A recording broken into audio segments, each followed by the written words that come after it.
নমস্কার বন্ধুরা, মানসীস কিচেন চ্যানেলে আপনাদের সবাইকে স্বাগত। আজকে বানাবো আমি দই বড়া। তার জন্য আগের রাত্রে বিরির ডালটা ভিজিয়ে রেখে দিয়েছিলাম। এরপর আমি সকালে সেই ডালটা জল ঝরিয়ে নিয়ে একটু একটু করে শিলে বেটে নেব। ভালো করে মিহি করে বাটারটি বাটতে হবে। এরপর সেটা আমি সাইডে সরিয়ে রেখে দিলাম এবং দই বড়ার জন্য দইটা রেডি করতে হবে। আমি 2 প্যাকেট দই নিচ্ছি, আপনারা চাইলে বাড়িতে বসিয়েও দই ব্যবহার করতে পারেন।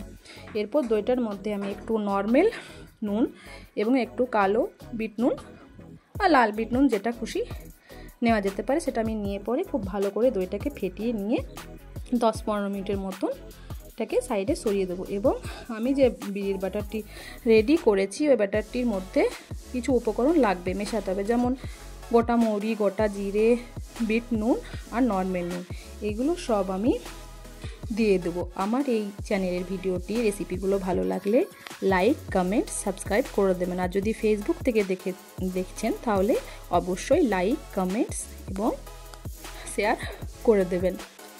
এগুলো সব কিছু দেওয়ার পর আমি ভালো করে ব্যাটারটি ফাটিয়ে নেব। যতক্ষণ ফাটানো হবে ততটাই নরম হবে এবং ফুলবে। ভালো করে ফাটানোর পর আমি এই ব্যাটারটি 20 থেকে 25 মিনিটের মতন রেখে দেব। বেশিক্ষণ ভিজলে ততটাই ফুলবে এবং নরম হবে। এরপর আমি একটা কড়াই গ্যাস অন করে চাপিয়ে দিলাম এবং সাদা তেল দিয়ে দিলাম। এবার আস্তে আস্তে আমি বড়াগুলো গোল গোল করে হাতের সাইজে এরকমভাবে নিয়ে নিয়ে কড়াইয়ে দিতে হবে। হ্যাঁ, গ্যাসটা হাই আঁচে রাখলে চলবে না, একদম স্লো আঁচে এটাকে ভাজতে হবে, না হলে পুড়ে যেতে পারে।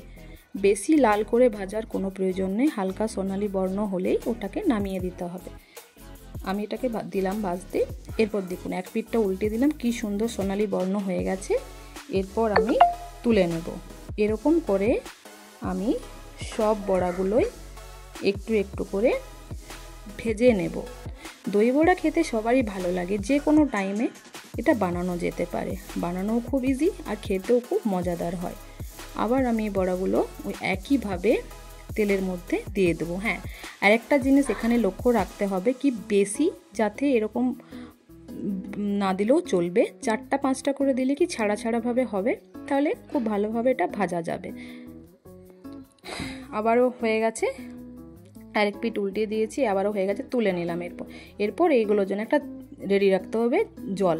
এই জল 1 বাটি জল নেওয়ার পর আমি একটু নুন দিয়ে ঘেটে নিলাম এবং যে বড়াগুলো ভাজা হয়েছে সেগুলো ঠান্ডা করে এগুলো সব জলের মধ্যে দিয়ে দিতে হবে, যেহেতু জলের মধ্যে দিলে নরম হবে।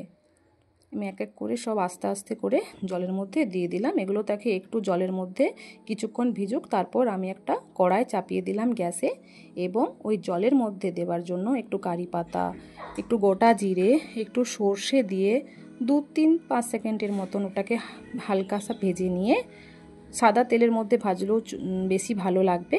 এবং ওটা ভাজার পর আমি ওই জলটা যেটা আমি রেডি করে রেখেছিলাম তার উপর থেকে দিয়ে দিলাম, এতে ফ্লেভারটা খুব সুন্দর আসবে। এরপর আমি ওটাকে ভালো করে বড়াগুলোকে ওই জলটার মধ্যে আবার ডুবিয়ে দিয়ে কিছুক্ষণের জন্য ভেজোবার জন্য ছেড়ে দিয়েছিলাম। এরপর কিছুক্ষণ ভেজানোর পর আমি আস্তে আস্তে আলতো হাতে নিংড়ে নিংড়ে থালার মধ্যে এক এক করে তুলে নিচ্ছি। এরপর আমি যে চাটনিটা দই বড়ার জন্য মিষ্টি মিষ্টি চাটনিটা ওটা আমি রেডি করে নেব। তার জন্য আমি তেঁতুল ভিজিয়ে রেখে দিয়েছিলাম। এরপর ওই তেঁতুল ভেজানোটা যে গ্রেভিটা হয় ওই তেঁতুলের সমস্ত আমি ছাঁকনি করে ছেঁকে নিয়ে ওগুলো যেগুলো গোটা গোটা বীজ টাইপের থাকে ওগুলো সব তুলে ফেলে দিলাম এবং ওর মিশ্রণটা একদম পাতলা করে জল দিয়ে একটু নিয়ে নিলাম। এরপর আমি গ্যাস অন করে চাটনিটা রেডি করব। তেঁতুলের কাঠটা দেওয়ার পর ওর মধ্যে স্বাদ মতন গুড় দিয়ে দিলাম এবং নাড়তে থাকলাম, ফুটবার জন্য রাখলাম। এরপর একটা মশলা রেডি করতে হবে যেটা দই বড়ার ওপরে দেওয়া হয়।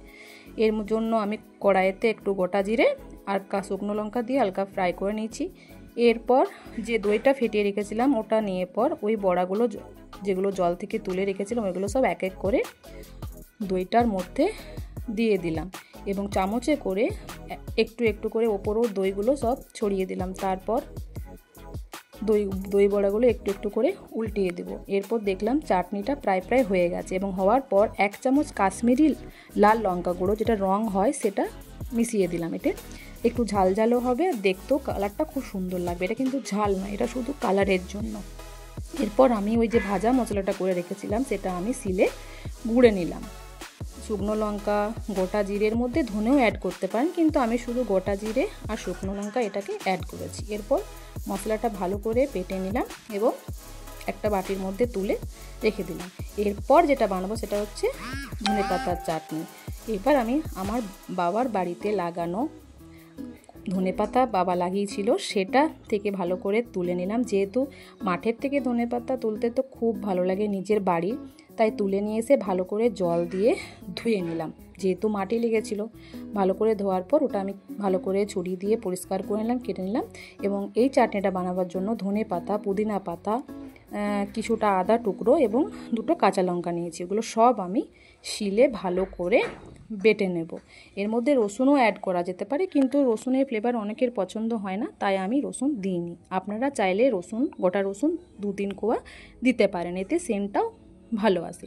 এরপর আপনি এই মিশ্রণটি, এই চাটনির উপকরণগুলো সব বেটে নিলাম এবং এর মধ্যে একটু নুন, 1 চামচ নুন, একটু চিনি দিয়ে নিয়ে এটাকে আরেকবার আমি মিহি করে বেটে নিলাম।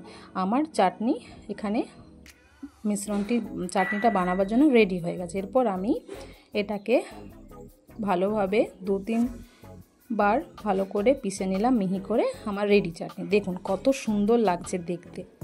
এরপর আমি একটা প্লেটে দই বড়াগুলোকে পরিবেশনের জন্য সাজিয়ে নিলাম। এরপর কী করলাম, প্রথমে দই বড়াগুলো দিলাম এবং যার যতটা ভালো লাগবে সেরকম অনুসারে দই নেওয়া যেতে পারে। আমি এখানে এতগুলো দই বড়া দিয়েছি এবং ওপর থেকে দিয়ে দিলাম একটু দই। ওই সবুজ চাটনিটা একটু একটু করে দেখতেও ভালো লাগছে, সাজাতেও খুব সুন্দর লাগছিল, দেখেই মনে হচ্ছিল কখন খাই। এরপর আমি এই সবুজ চাটনিটা দেওয়ার পর আমি ওই তেঁতুলের চাটনিটা, মিষ্টি চাটনিটা একটু একটু করে দিয়ে দিলাম। দেখতে এত সুন্দর লাগছে যে মনে হচ্ছে এটাকে দেখতেই থাকি।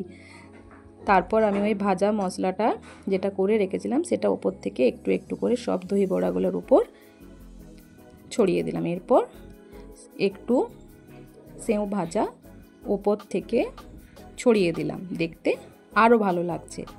এবং এগুলো ছড়ানোর পর সবাইকে পরিবেশন করলাম।